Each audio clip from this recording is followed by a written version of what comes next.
Buenas tardes, bienvenidos nuevamente en este viernes 23 ya de marzo del año 2018. Nuevamente pues aquí en su programa El Empresarial Regional, un programa local en el cual buscamos precisamente destacar las bondades de la región en temas empresariales, en figuras reconocidas que pues obviamente han contribuido al fortalecimiento, al crecimiento y a la evolución de nuestro estado. El día de hoy pues tengo a dos personajes muy reconocidos. A uno ya lo conocen muy bien aquí en la plataforma de Agencia Fronteriza de Noticias, pues creo que al otro también, porque últimamente ha estado muy activo en temas de carácter político y de otra naturaleza. Sin mayor preámbulo los presento. Tenemos a nuestro amigo José Enrique García Sánchez, periodista reconocido de nuestra región, que hoy pues nos acompaña para platicarnos acerca de temas relevantes. De igual forma le damos la bienvenida a nuestro amigo y colega Carlos Atilano Peña, quien pues como usted sabrá, últimamente ha estado muy activo en temas de carácter social y que nos platicará acerca de una serie de actividades que ha venido realizando en torno a esta lucha que ha venido manejando. Vamos a ser un poquito críticos con él, ¿verdad? Porque de repente tenemos por ahí temas que nos platican, opiniones, dicen, bueno, es que Carlos es un radical, no está de acuerdo con nada y está buscando nomás reflectores. Ningún chile les embona, diría. Etcétera.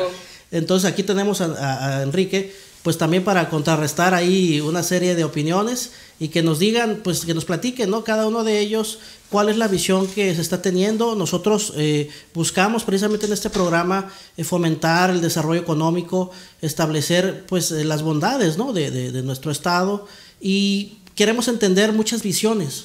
¿Por qué no? O sea, queremos entender cuál es la visión de un profesionista que tiene pues más de 50 años, no voy a decir cuántos, aquí en la región, en la ciudad, que nació aquí. ¿Por qué está de repente tan molesto con una serie de situaciones?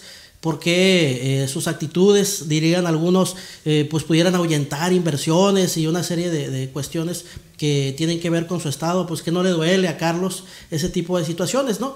Y pues Enrique, que nos platique, ¿no? El antes, el ahora, qué es lo que se visualiza para el futuro. Y pues empezaremos con Carlos. A ver, Carlos, platícanos, ¿qué ha estado pasando? ¿Qué traes a COSI? Traes, pues obviamente fuiste muy activo en el Colegio de Abogados de Tijuana. Ahora estás emprendiendo una nueva figura por una asociación que es la de Ciudadanos Unidos por Baja California.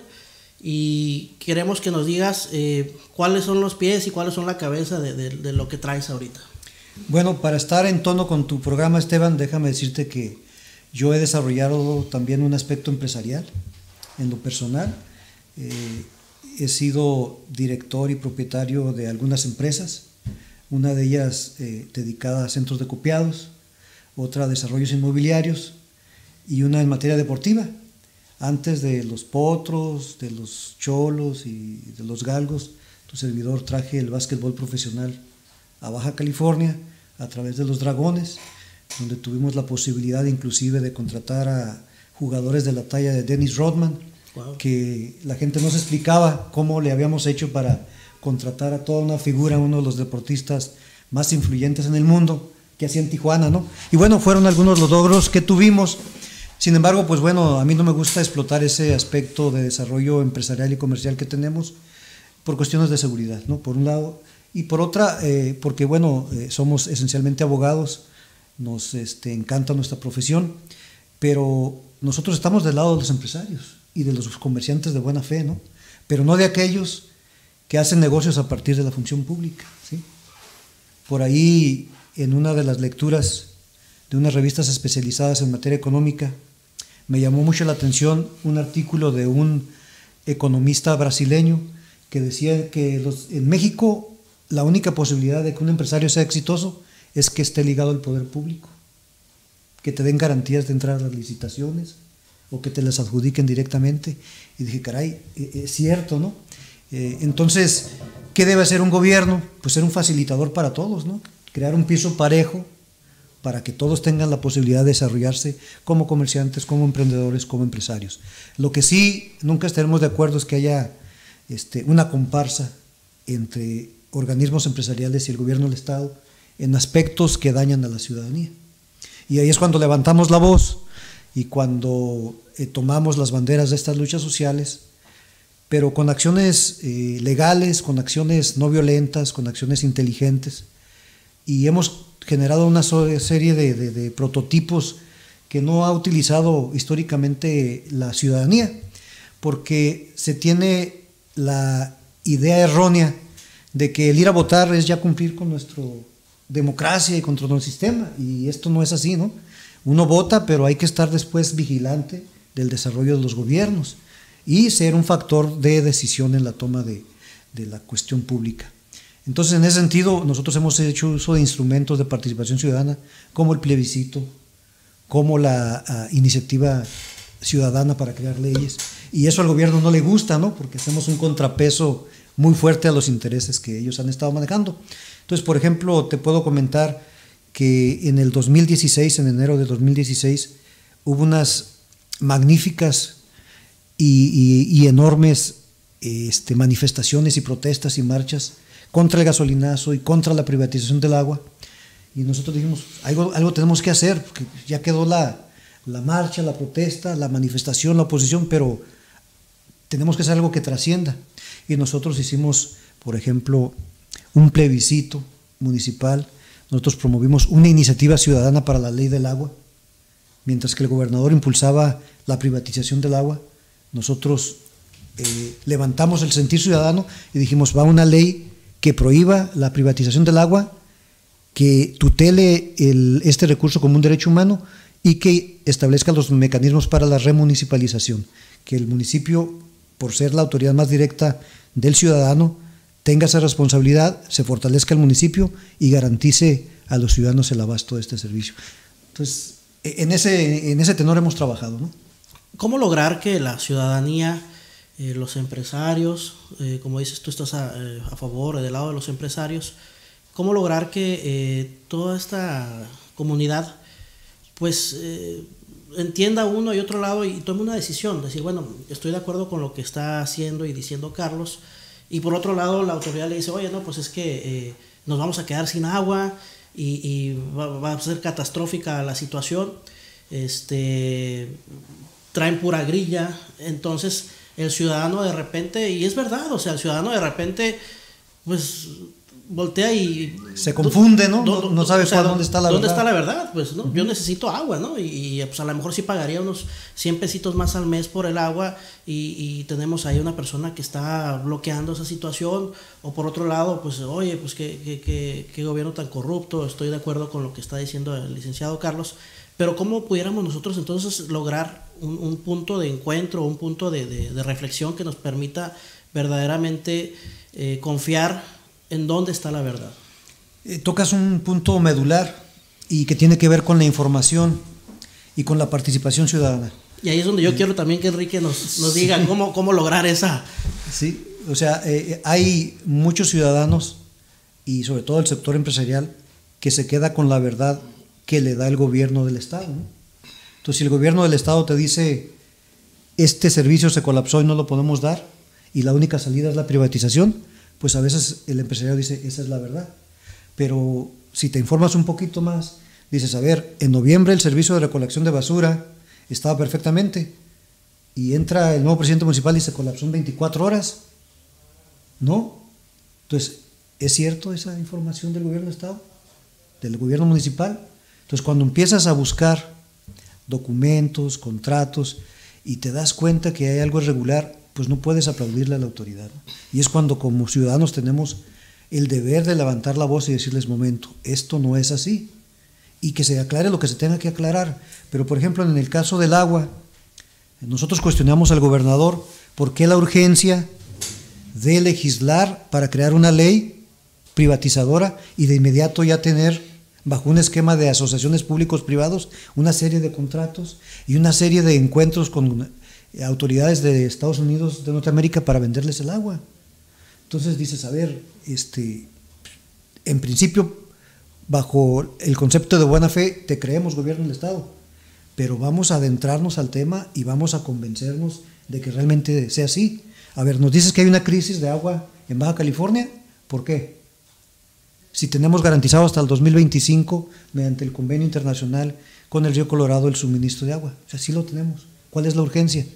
No, tenemos que hacer las desalinadoras. Bueno, ¿cuál es el esquema? Asociaciones público-privadas. ¿Y el costo? Pues ahí te va un costo de 77,000 millones de pesos por una desalinadora. Y dices, caray, y empiezas a buscar información y te das cuenta que el costo son de 500 millones de dólares, algo así como 9,000 millones de pesos. Y nos indilgan a los bajacalifornianos una deuda pública por cerca de 40 años y por 77,000 millones de pesos. Entonces algo aquí no está bien, ¿no? Nos va a costar 9 veces el valor de la construcción de esta desalinadora. ¿Por qué? Entonces, pues yo quisiera entrarle al negocio, ¿no? Si no tengo que invertir, si los socios van a ser mis familiares, tengo garantizado a través del consumo de agua mi recuperación económica, pues cualquiera puede ser empresario en esas condiciones, ¿no? Bueno, sí, suena tentador ahí el tema. Enrique, tú tienes pues más de 40 años ejerciendo aquí el periodismo, no estás acostumbrado a ser el objeto de las entrevistas, y creo que es un buen enfoque, ¿no? Entender cuál es la opinión de una persona que lleva pues tantos años y que conoce, digamos, la película, cómo comienza y cómo termina en cada una de las administraciones. En este sentido, pues hay una serie de temas, pues que principalmente, obviamente, platicando desde la óptica empresarial, se han venido desarrollando. ¿Cuál es la percepción que tú tienes? Anteriormente, ¿tú veías un desarrollo más característico en otro sentido, o estás viendo lo mismo, la película se repite, el futuro va a ser el mismo, o ves diferencias, grandes diferencias marcadas en relación a lo que tú puedes percibir en la vida, ya sé, en atención a que eres tú un historiador, pues ¿qué es lo que nos puedes tú relatar al respecto? Buenas tardes a tu auditorio. Yo recordaría aquí que en Baja California hemos tenido mejores etapas en el desarrollo socioeconómico de la entidad. Otros parámetros, otra realidad.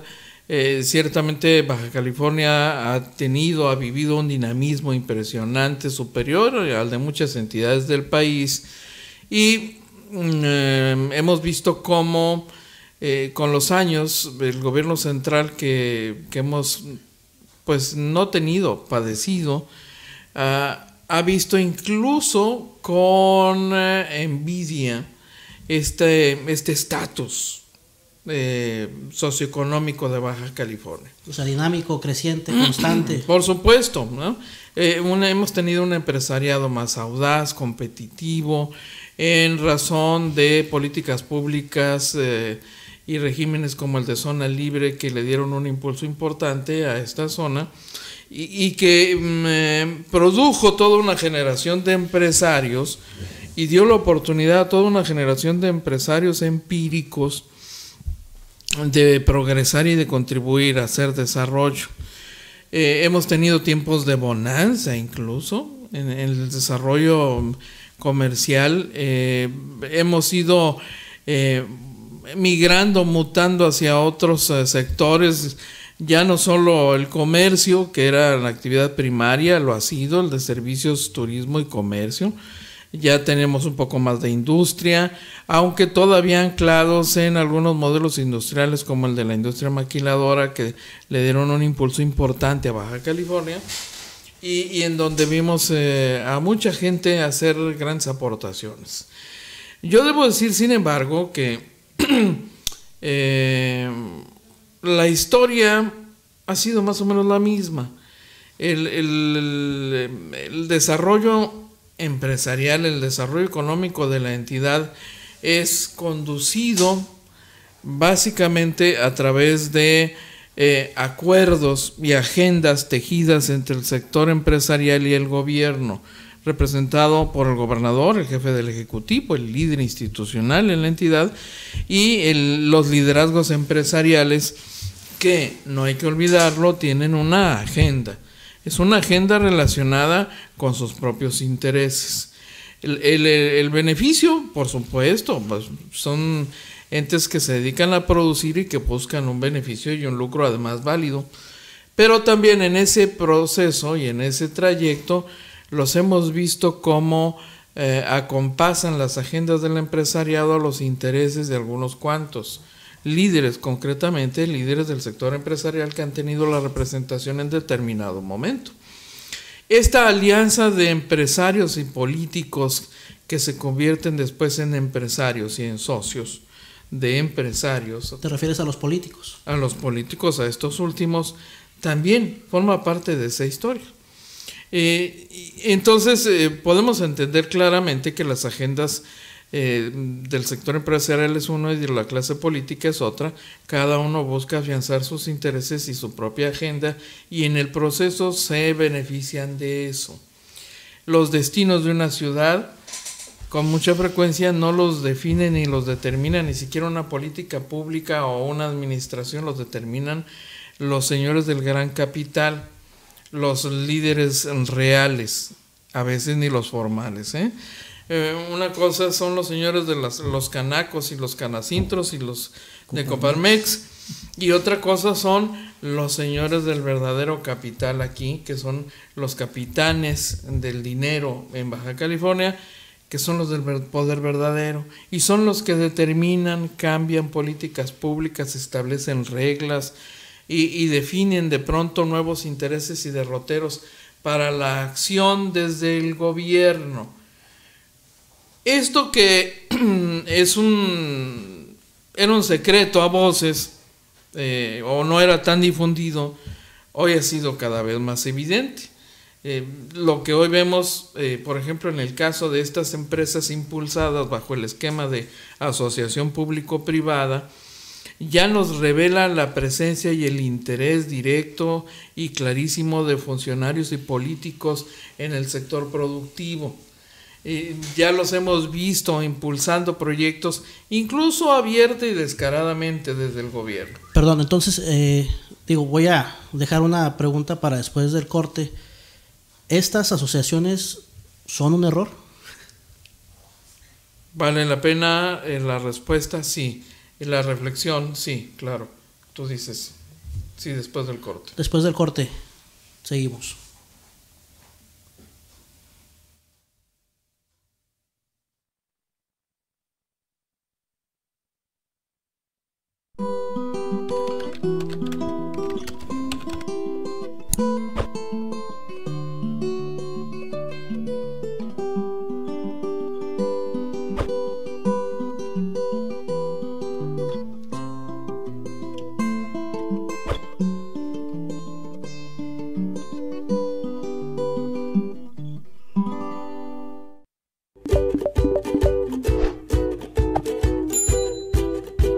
Bienvenidos a Encargo 360, empresa de logística aduanal y paquetería, dedicada a ofrecer el mejor servicio posible en lo relacionado a la compra, recepción, importación y entrega de todo tipo de mercancías permitidas en toda la República Mexicana. Si tienes la capacidad de hacer tus compras en línea en los Estados Unidos por medio de tu tarjeta de crédito, Encargo 360 es tu mejor opción para el envío de productos de manera segura a todo México. 1. Regístrate en nuestra plataforma web de manera sencilla para tener una cuenta con nosotros. Encargo 360 te asignará una dirección de Estados Unidos. 2. Compra. Al momento de hacer tu compra en línea, es muy importante dar de alta la dirección que Encargo 360 te asignó.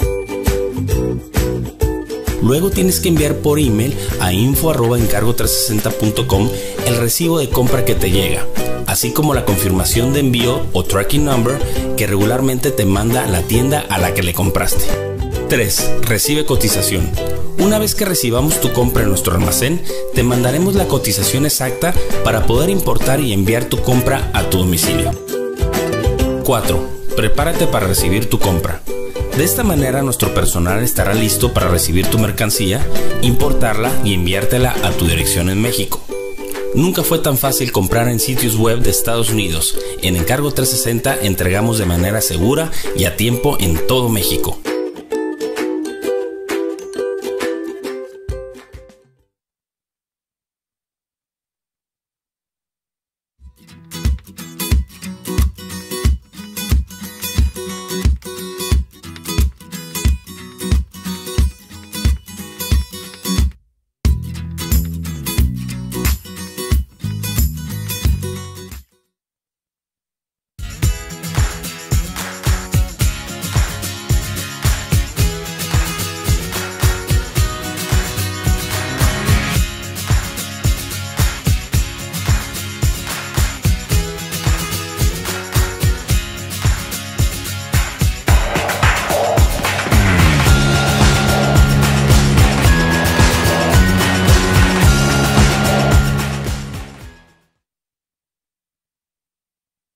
Muy buenas tardes, seguimos aquí de regreso, ya estamos aquí de regreso en su programa El Empresarial Regional, en este viernes 23 de marzo, a una semana ya de culminar previo a la Semana Santa, y estamos platicando aquí con nuestros amigos José Enrique García Sánchez, reconocido periodista de la región, de igual forma con el licenciado Carlos Atilano Peña, coordinador de COSI, coordinadora de organizaciones de ciudadanas y independientes.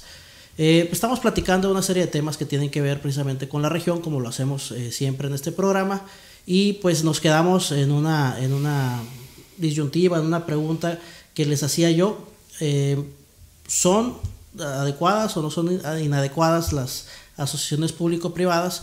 Pues todo esto viene en relación precisamente a los proyectos que se han venido desarrollando por parte del gobierno del estado, que desde una perspectiva neutral en este momento pudiéramos hablar de que, bueno, tenemos opiniones a favor y en contra. Por un lado, pues se habla de que el Estado se va a quedar sin este vital líquido, y por otro lado se habla pues de un negocio millonario y de una serie de circunstancias que están opacando precisamente el objeto bondadoso, a lo mejor desde la perspectiva de algunas organizaciones, y pues que todo esto viene derivando de una figura o un esquema legal jurídico que se empezó a implementar en los recientes años, porque pues se estableció ya en la ley las llamadas asociaciones público-privadas. Nos comentaba aquí nuestro amigo José Enrique que pues definitivamente no, esas asociaciones no son buenas, son malas, son del diablo. Y platícanos, Enrique, ¿por qué? Caramba. Bueno, es cuestión de enfoques, diría, ¿no? Mira, la verdad es que este modelo y este esquema de asociación público-privada es un invento que surge esencialmente, como otros más, a partir de esta tendencia a disminuir el estatismo en nuestro país. En aras de esta visión, dicen, modernizadora, en el país de pronto se promovió que el Estado mexicano soltara muchas empresas. Se le dijo insistentemente, el gobierno solo debe impulsar y estimular y etcétera, etcétera, pero su tarea esencial no es la de ser empresario, debe soltar las empresas del Estado. Y de ahí fuimos avanzando a otros esquemas. Ya después llegó el esquema de las asociaciones público-privadas, y desde el gobierno federal se permitió y se auspició este nuevo modelo, porque dicen la única forma de resolver las enormes necesidades y rezagos de un país pueden estar en el esquema de asociación público-privada. Pero en un país con tal tradición de corrupción como el que tenemos, yo estaría tentado a cuestionar la validez del esquema. Primero, llámame anticuado, licenciado, pero arcaico, ¿no?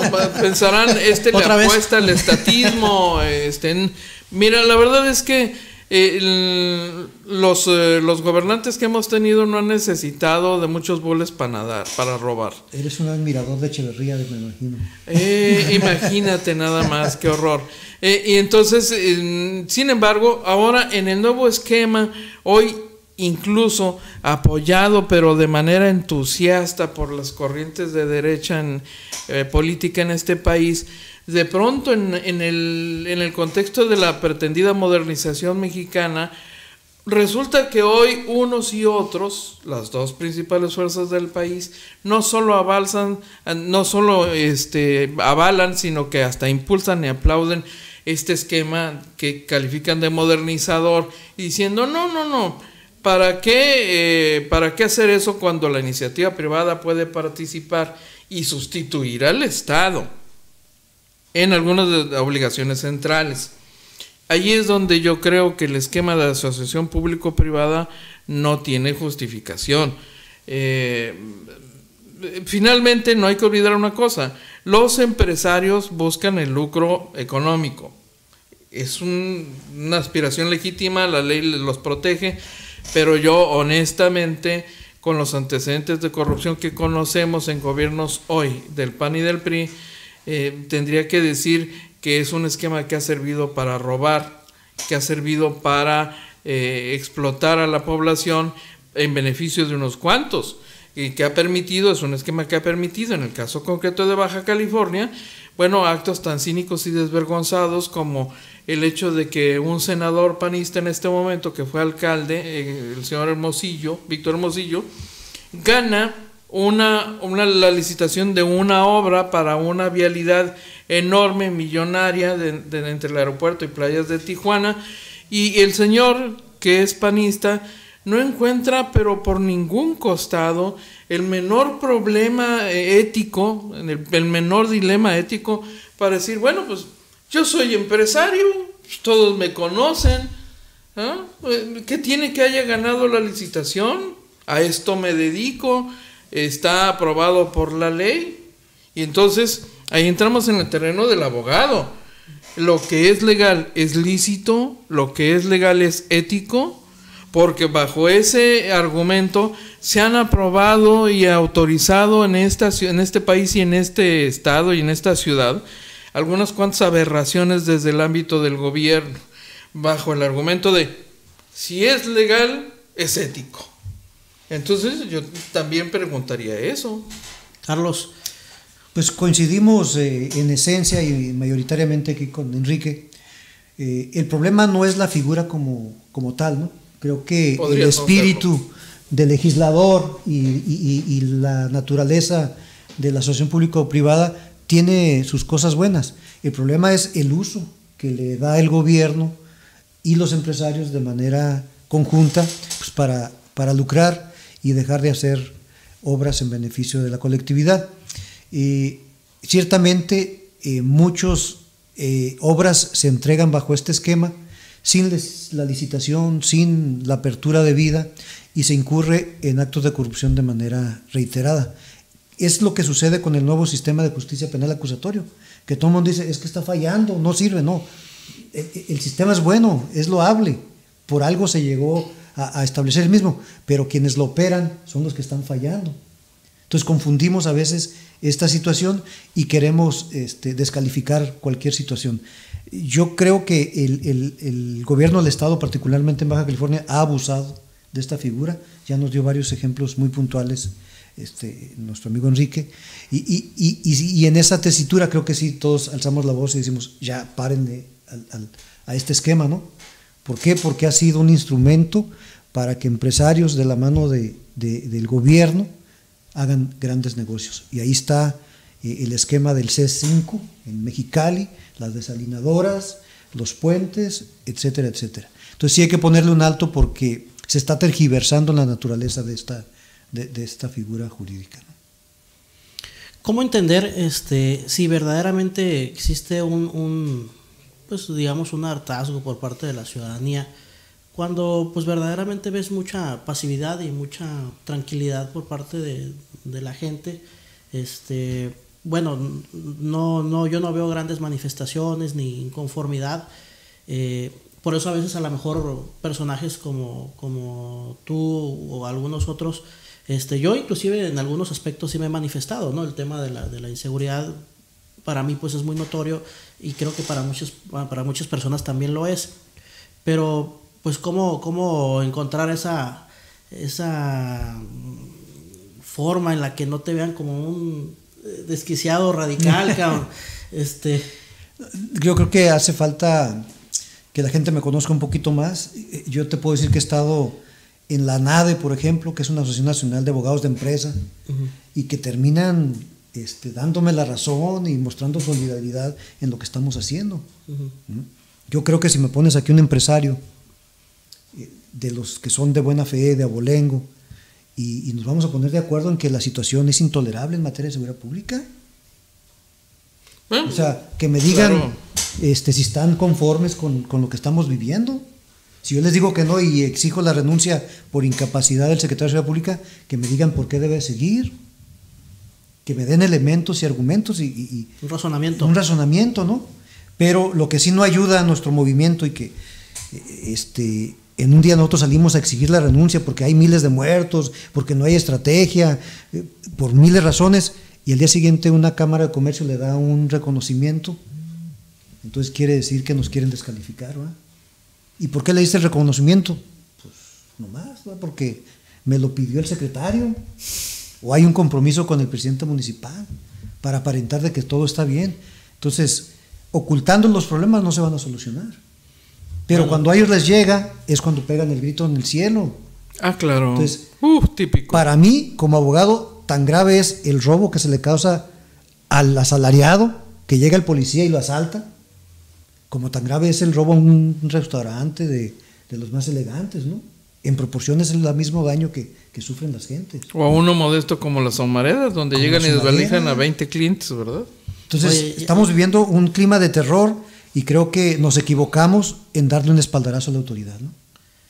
Ya están aquí reaccionando tus fans aquí en el grupo de WhatsApp que tenemos. Oye, el licenciado Atilano es un gran ser humano, etcétera. Bueno, me pide otra persona que sí, ¿qué pasó con el licenciado Cruz Manjarres? Que hubo una situación ahí muy lamentable que se declaró el día de hoy. Sí, el día de hoy se hizo público una situación muy grave que como abogados y como luchadores sociales reprobamos, porque el presidente municipal, Juan Manuel Gastelum, abiertamente amenazó a nuestro compañero presidente del Colegio de Abogados de Tijuana, Rafael Cruz Manjarres. Coincidieron en un evento de cambio de mesa directiva de un colegio hermano, se encuentran, se lo presentan como el licenciado Cruz Manjarres, lo identifica como uno de los 4 non gratos de esta ciudad declarados por el ayuntamiento: Ignacio Naya Barriguete, al licenciado Boites, Cruz Manjarres y tu servidor Carlos Atilano. Inmediatamente le reclama: tú fuiste uno de los que me denunció, señor, para servirle, ¿no? Pues quiero decirte que cuídate porque voy tras de ti, ¿no? Compita. Y bueno, son los términos que le conocemos a nuestro presidente municipal. Entonces dijimos, a ver, esto no puede estar pasando, ¿no?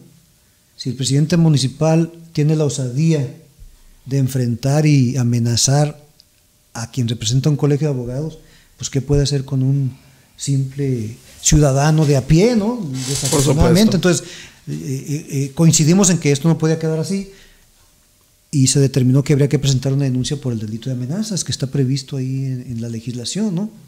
Como un antecedente, pues, porque es grave, ¿no? Es grave que si un grupo de ciudadanos como nosotros pedimos transparencia, pedimos que se aclaren el uso de los recursos públicos, hacemos una queja, presentamos una denuncia para que se esclarezcan ciertos hechos y en contraposición recibes una amenaza, creo que es muy lamentable.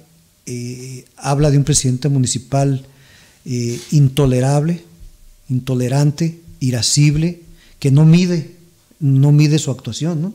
Lo ha manifestado recurrentemente. El día de ayer o antier sale un video denigrante donde a una regidora, Mónica Vega, prácticamente la quiere subajar y le impide el uso de la voz y no entiende que él es uno más de los que integran el ayuntamiento, pues, ¿no?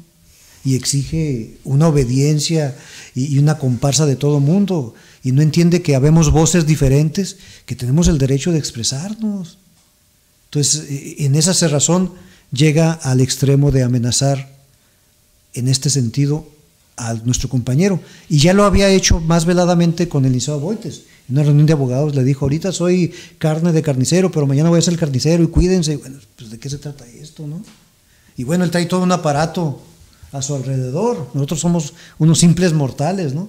Nuestro apoyo es la ley, es el soporte ciudadano y social, pero hasta ahí. Entonces creo que no es un buen mensaje el que se manda a la ciudadanía, porque quiere sofocar estas voces, porque no quieren que haya nadie que se oponga a sus actos de gobierno que rayan en la corrupción, ¿no? Enrique, ¿qué nos habla la historia o la experiencia política que tienes en torno a este tipo de eventos? ¿Qué dice el pasado? ¿Tenemos algo similar con algún gobernante? Sé que en épocas anteriores tú tuviste ahí situaciones muy complicadas en torno a ser violentado por parte de las mismas autoridades. ¿Qué nos puedes platicar tú al respecto? Mira, la verdad es que en todos estos años de reportero me ha tocado atestiguar, ver de cerquita el desempeño de por lo menos unos 14 alcaldes. Y hemos tenido de todo, como en botica. Algunos mediocres, algunos más o menos, otros con pocas luces, otros brillantes, algunos muy hábiles y listos, pero para robar. Y hemos tenido abusivos y hemos tenido bonachones, hemos tenido muchas cosas. Pero en honor a la verdad, yo no conozco hasta la fecha, no conocía hasta este momento un alcalde tan elemental, un alcalde tan ordinario, un hombre que denigra la función pública, que denigra la investidura de la presidencia municipal de la cuarta ciudad más importante de este país. Y entonces nos recuerda a los ciudadanos todos que esto de elegir gobernantes se convierte en una tarea de enorme importancia que no podemos dejar en manos de unos cuantos. Porque se supone, finalmente, como comunidad dinámica que somos en Tijuana, en Baja California, que aspiramos, que buscamos tener una ciudad de otro nivel, una ciudad incluso mucho mejor que lo que podemos tener en este momento por nuestros hijos en lo inmediato. El tipo de ciudad que queremos vivir en este momento nos ha llevado a revisar el desempeño de los servidores públicos. No conozco a nadie, no recuerdo a nadie tan ordinario como este hombre, que nos ha dejado en calidad casi de angelitos a alcaldes cuestionadísimos como los últimos que tuvimos, pero quedan como chamacos de primaria, ¿no? de parvulito, convertidos casi en unos santos después de que incurrieron en irregularidades graves que siguen sin ser castigadas, y este alcalde viene y hace cosas todavía peores, ¿no? Entonces, aquí la pregunta es, ¿por cuánto tiempo más? Y si los ciudadanos vamos a permitir que esto siga ocurriendo, si nos vamos a quedar cruzados de brazos, o si nos decidimos a asumir la corresponsabilidad que tenemos. Una tarea nada sencilla la de ser ciudadano, ¿eh? Somos habitantes todos, pero ser ciudadanos comporta una serie de responsabilidades y compromisos que nos van a sacar necesariamente de la comodidad. Si hay que salir a hacer una marcha, se tiene que hacer. Si hay que dedicar un poco de esfuerzo a participar en una acción organizada para promover una acción de orden administrativo y legal contra una autoridad para revertir un acto de gobierno, bueno, eso cuesta, sí. Nos quita tiempo, sí. Hay que preguntarnos entonces si le vamos a entrar o nos vamos a quedar viendo. Una situación que yo he notado últimamente, o que tiene que ver con el criterio a veces que aplicamos como ciudadanos, es precisamente que si nos enfocamos a realizar algún tipo de labor, alguna acción que favorezca a la sociedad, a la comunidad, pues inmediatamente empiezan a comentar, no, pues anda buscando algo, ¿no? Este quiere algo o aquella ya quiere ser candidata, etcétera. Pero vaya, vamos a decir que una persona de manera honesta empieza a emprender algo en favor de la comunidad y dice, lo estoy haciendo porque me gustaría representar a la sociedad en algún cargo público, me gustaría tener una posición de elección. ¿Qué es lo negativo de eso? ¿Dónde está lo negativo, no? Lo comento porque muchas de las personas que ahorita están precisamente en cargos de elección son personas que no hicieron ningún tipo de labor social. Entonces no conocen precisamente las necesidades de la comunidad.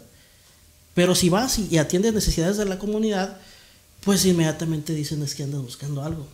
Yo no le veo en nada de malo, y esto en aras precisamente de a lo mejor darte un espaldarazo, porque sé que has estado muy activo durante muchos años y recientemente tú asumiste a lo mejor una postura de apoyo hacia un determinado partido, y he notado que pues todo el mundo ya está descalificándote, ya están los comentarios de que no, pues el COSI ya es morenista, el COSI pues ya se desprestigió, ya se desvirtuó. ¿Qué pudieras tú comentar al respecto, Carlos, en ese sentido? Pues mira, la política es de todos, esencialmente a los ciudadanos. ¿A poco los que están dentro de los partidos son los únicos autorizados para hacer política, no? Se la pasan haciendo política siempre, y el día que les quiere hacer política dicen, no, espérate, nomás es de nosotros, tú no. Mira, ya estoy acostumbrado, ¿no?, a estas situaciones. Cuando hicimos el ejercicio del plebiscito para poner un alto al aumento de las tarifas del transporte y transparentarlo de las concesiones privadas del alumbrado público, luego el secretario del Ayuntamiento y Presidente Municipal quiere las firmas para ser candidato, ¿no? Cuando juntamos las más de 15,000 firmas y las presentamos, aquí está el plebiscito, ya le buscaron por otro lado de cómo desacreditar la acción ciudadana, ¿no? Y ahorita no soy candidato. Y les dije, no quiero ser candidato, y lo estoy cumpliendo, ¿no? Pero bueno, ellos, como son políticos y están en esa dinámica, siempre te van a querer descalificar de esa manera. Y si quisiera hacerlo, ¿qué tiene de malo? Sí, pero te digo, o sea, Enrique, ¿tiene algo de malo? No, yo lo vería en... ¿Cómo llegó a la presidencia municipal Jesús González? Siendo líder del Panamericano, yendo a cobrar ahí, ¿no? Sí, un problema muy específico, ¿no? Sí, así fue. Así fue, efectivamente. No, yo creo que también ha llegado el momento de que ya nos cambiemos ese chip, ¿no, Enrique? O sea, estoy haciendo esto, pues sí, porque quiero ser diputado, quiero ser senador, quiero ser gobernador. ¿Qué tiene? Lo que pasa es que tendríamos que ver, para explicar este fenómeno, tendríamos que ver o buscar la explicación en el desgaste profundo que ha tenido la palabra política y el ejercicio Exacto. de las políticas. Cuando la verdad es que la actividad política, que es una actividad natural en el hombre, tiene y sigue teniendo, me parece, el mismo propósito generoso y noble, que nosotros hemos desvirtuado, unos por acción y otros por omisión. Pero yo no encuentro otra forma de transformar este país más que por la acción política. Los cambios y transformaciones profundas que este país ha vivido nacen del ejercicio político de los ciudadanos. Así se han producido cambios sustanciales e importantes.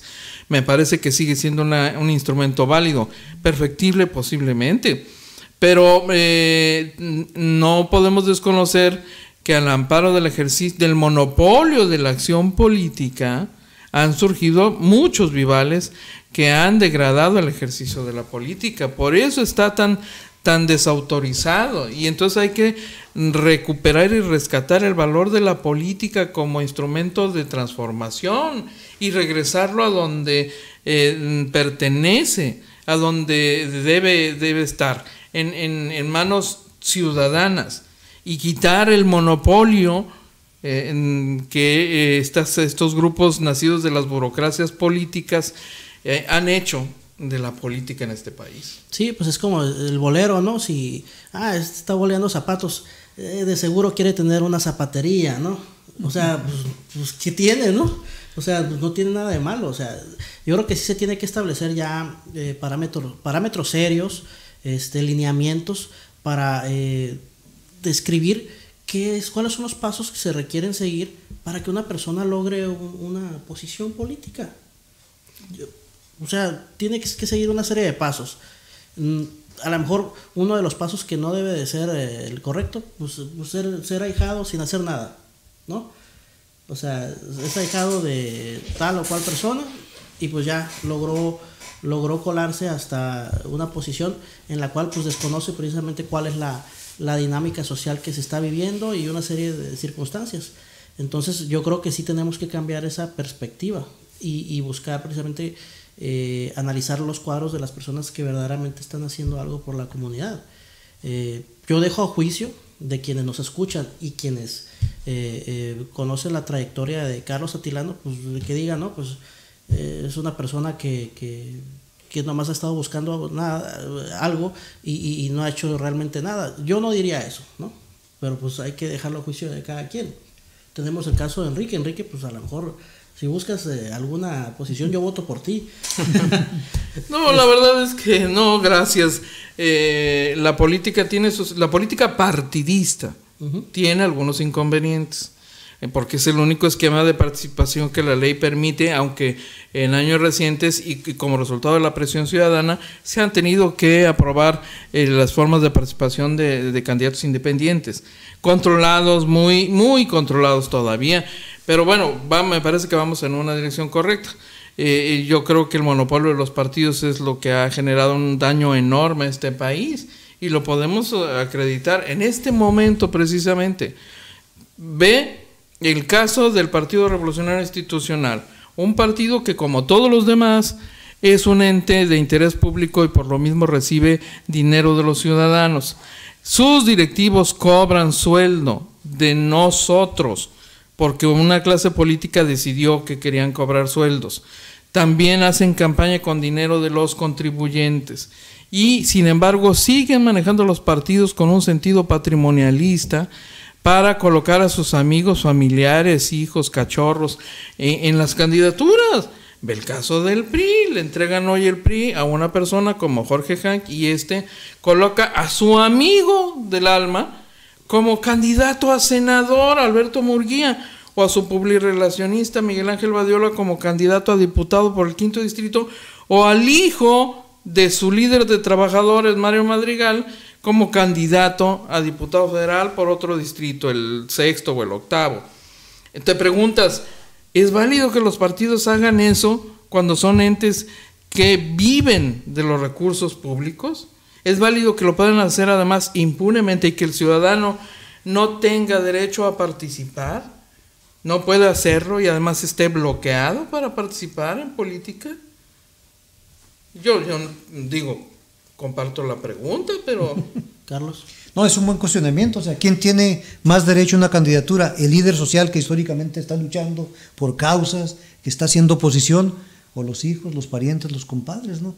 Que no hacen nada, pero que forman parte de esa estructura partidocrática que son las que dirigen el país. O sea, vean ustedes, por ejemplo, del esquema nacional, el candidato del PRI, que lo quisieron presentar como un candidato ciudadano, que no era priista, pero que a la hora que ves todas las listas de plurinominales, pues son los priistas de siempre, ¿no?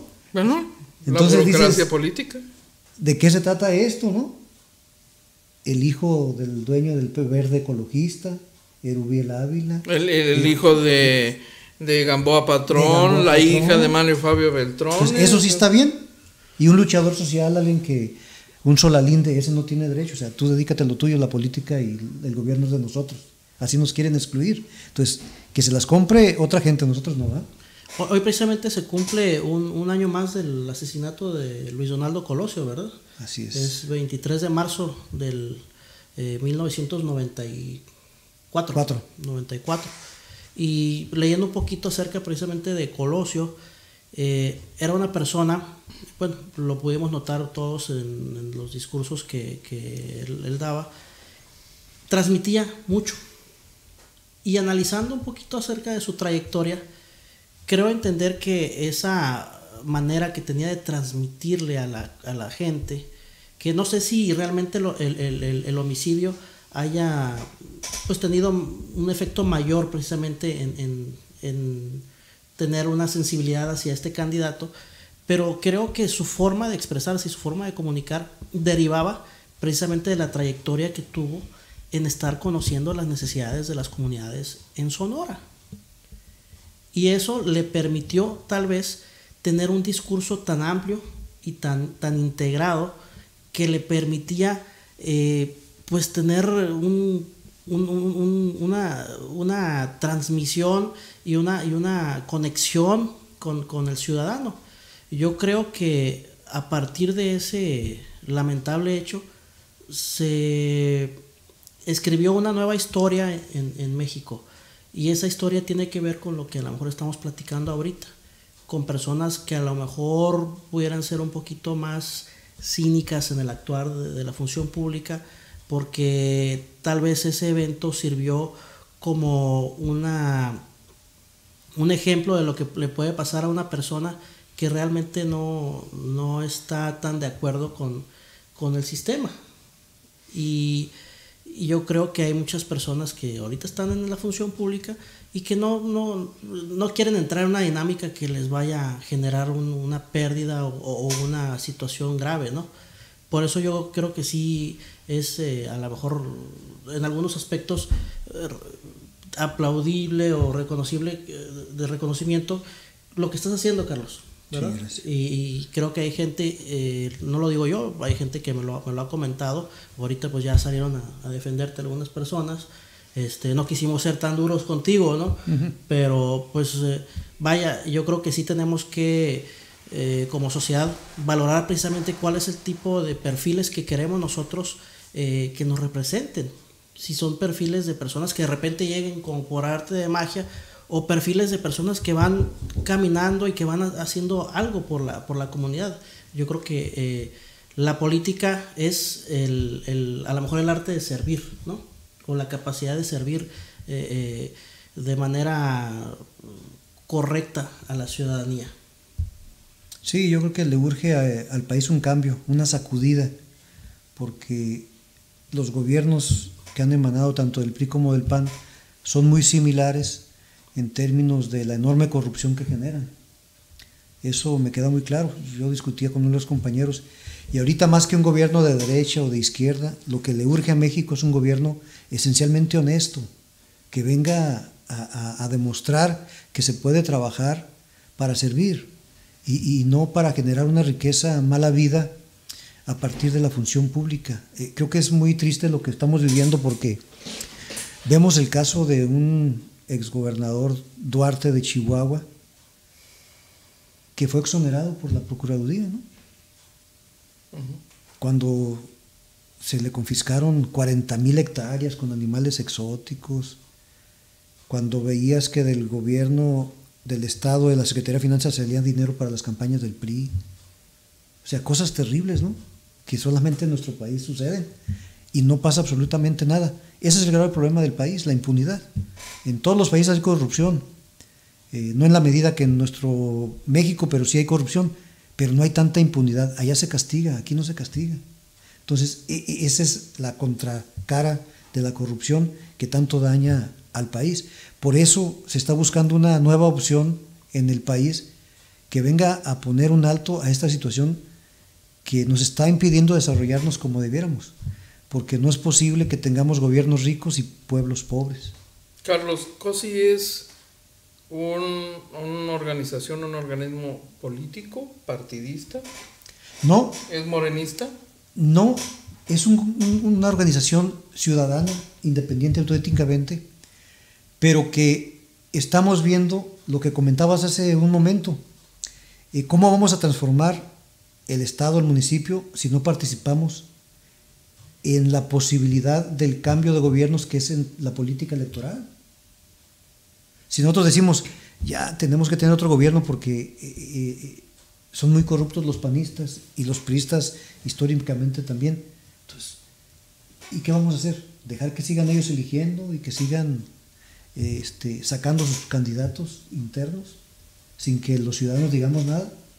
Entonces, si podemos ser un factor para impulsar este cambio lo vamos a hacer.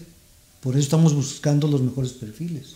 ¿Y quién tiene hoy la posibilidad de transformar este país? Y nos estamos dando a la tarea de investigar y de leer y no hacerlo así nada más por arrebato. Obviamente tenemos una identificación ideológica con determinados personajes, pero uno ve el escenario, ¿no? Entonces, a ver, los independientes, ojalá y salga alguien de veras que venga sin compromisos partidarios a transformar el país, y resulta que es Margarita Zavala, con más de 25 años de panismo, con problemas como la guardería ABC, con las irregularidades de las firmas, con el alto grado de violencia que dejó su esposo siendo presidente de la República, y que dice que ella va a gobernar con los principios de Acción Nacional. Entonces no es ninguna independiente, ¿no? Volteas a ver al joven Anaya, que es el más joven de los candidatos y el más rico, ¿no? Con graves imputaciones de lavado de dinero, utilizando empresas fantasmas, falsificando firmas de notarios, con socios choferes y triangulando en 7 países recursos. Dices, ¿de qué se trata, no? ¿Cómo nos va a gobernar un joven con esas mañas? Y volteas a ver a Mid, donde en todas las secretarías que ha estado, Hacienda, Sedesol, ha habido desfalcos al por mayor. O es un imbécil que no se da cuenta, o es partícipe de la corrupción. No hay más que de dos sopas. Entonces tenemos que voltear a alguien que ofrezca la esperanza de ese cambio. Y ahorita lo que estamos viendo es que es Andrés Manuel. ¿Quién más? ¿Quién más ha sido investigado por tanto tiempo y ha salido adelante? Y lo que ocupamos es alguien que nos venga a decir, ya vamos a ponerle un alto a la corrupción y vamos a empezar a trabajar con gobiernos honestos y austeros. Y él nos los dice, nosotros lo decíamos desde antes que lo dijera él, inclusive no me cabe en la cabeza que un ministro de la Corte gane 650,000 pesos al mes y tengamos un salario mínimo de 80 pesos. Y él vino y nos lo dijo aquí, en Baja California. Haz de cuenta que nos pusimos de acuerdo, ¿no? Entonces, si él dice, vamos a reducir los sueldos de todos los funcionarios y vamos a ahorrar tantos miles de millones de pesos y vamos a darle un uso correcto al presupuesto y vamos a sancionar la corrupción, pues yo creo que es el único ápice de esperanza que puede tener este país. Sin apasionamientos, sin cuestiones que vayan más allá a esto. Yo creo que COSI ha logrado una gran penetración social y sería un desperdicio el no participar y decir, pues, sigan eligiendo equivocadamente, ¿no? Y al rato vamos a estar presentando denuncias, al rato vamos a estar exigiendo los actos de corrupción, cuando podemos procurar aliviar este problema desde su raíz, que es eligiendo buenos candidatos. México puede salvarse, como podemos salvar los policías aquí, como podemos salvar los gobiernos, pero eligiendo a las personas. Las personas hacen la diferencia. Tú lo has dicho, no hemos tenido un presidente como el de ahorita. Yo me acuerdo de un René Treviño Redondo, un señorón, ¿no? Enrique, un gobierno que digas tú, bueno, ese gobierno me agradó, me gustaría ver un gobierno similar a este. ¿Cuál sería? Híjole. No lo pongas tan difícil, ¿no? El yo para el presidente. No se vale, complicas las cosas. La verdad es que hemos visto en unos atributos, pero difícilmente puedes encontrar en uno solo los atributos necesarios para garantizar un buen desempeño, ¿no? Hemos tenido alcaldes mejorcito, por encima del promedio quizá. Hemos tenido alcaldes con visión muy interesante como la de Héctor Osuna Jaime, que en los últimos años quizás sea una de las mejores visiones que hemos tenido desde la alcaldía de esta ciudad, pero a su vez fue muy cuestionado por varias decisiones de su administración. Entonces tal vez no tengamos en él a un alcalde, el alcalde perfecto. Bueno, difícil va a ser encontrar el alcalde perfecto. Yo creo que cada uno ha tenido y ha aportado algunas cosas. Yo diría, por ejemplo, que Federico Valdés Martínez, con todos sus defectos, creo que hizo buen gobierno. René Treviño Arredondo, independientemente de los cuestionamientos que en su momento se hicieron a ellos, creo que hicieron en promedio buen gobierno, pero esta ciudad ya no necesita alcaldes promedio. Necesitamos alcaldes que marquen un antes y un después. Entonces, en honor a la verdad, Tijuana ha tenido un alcalde según cada época. en cada época un hombre para esa circunstancia y ese momento, ¿no? Entonces no hemos tenido un alcalde que vaya todavía más allá, que tenga una visión más grande y más amplia. Y yo creo que en ese terreno Héctor Osuna Jaime hizo una aportación interesante. Su mirada era mucho más allá, pero creo que hubo muchos errores que impidieron un buen desempeño de esa gestión. Por lo demás, yo creo que lo que hay que hacer es transformar la administración pública municipal y garantizar, colocar gente que nos garantice honestidad, esencialmente honestidad, básicamente. Carlos, la misma.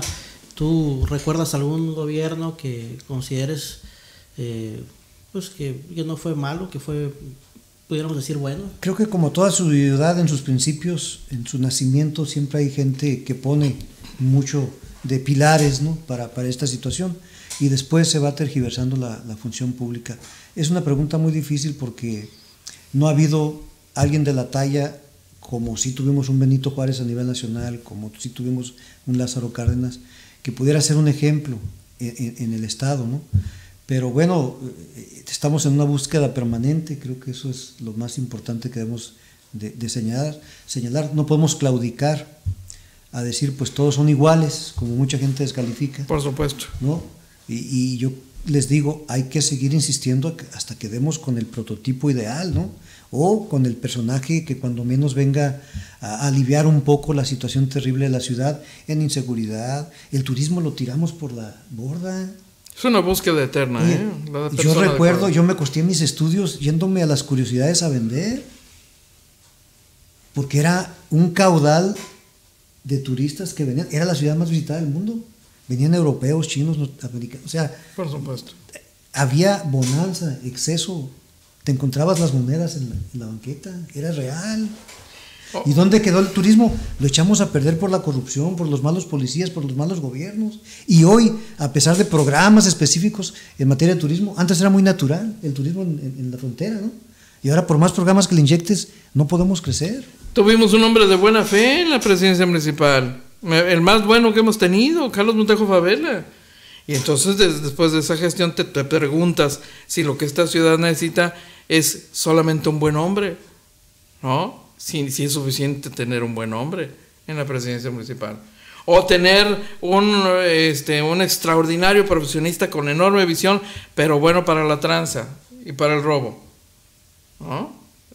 ¿Qué es lo que necesitamos?